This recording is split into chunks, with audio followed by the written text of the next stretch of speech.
Hello అండి. అన్నిటికంటే easiest recipe ఏదైనా ఉంది అంటే అది ముద్దపప్పే కదా! ఈ ముద్దపప్పు రెసిపీ అందరికీ తెలుసు. కానీ నేనెలా చేస్తానో చూపిస్తున్నాను. ఫస్ట్ పప్పుని ఒక 3 టైమ్స్ మంచిగా వాష్ చేసేసుకొని, ఒక గ్లాస్ పప్పుకి 2 గ్లాసులు వాటర్ పోసుకొని, పప్పుని ఒక హాఫ్ అన్ అవర్ పాటు మంచిగా నానపెట్టేయాలి.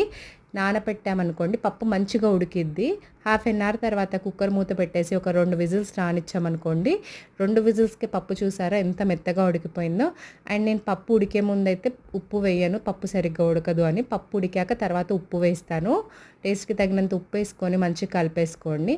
మేమైతే పప్పు ఇలా గట్టిగానే చేసుకుంటాం ముద్దపప్పు. చాలామంది పల్చగా కూడా చేసుకుంటూ ఉంటారు కదా! కానీ మేము మాత్రం ఇలా గట్టిగా చేసుకుంటాము. అండ్ ఈ పప్పుని చాలామంది చాలా రకాలుగా పిలుస్తారు కదా! ముద్దపప్పు అంటారు, సుద్దపప్పు అంటారు, ఇంకా చప్పటి పప్పు అంటారు కదా! అండ్ దీన్ని చాలా రకాల కాంబినేషన్స్‌తో తినొచ్చు. ఒట్టి పప్పుని వేసుకొని తిన్నా టేస్ట్ బావుంటది.